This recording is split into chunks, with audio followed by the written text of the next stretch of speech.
Father, I cry to you, and you answer me.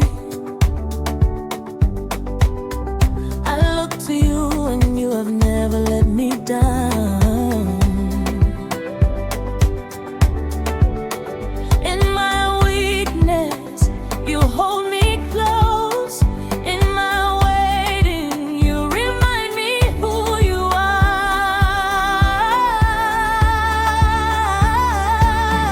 Baba, hakuna mwingine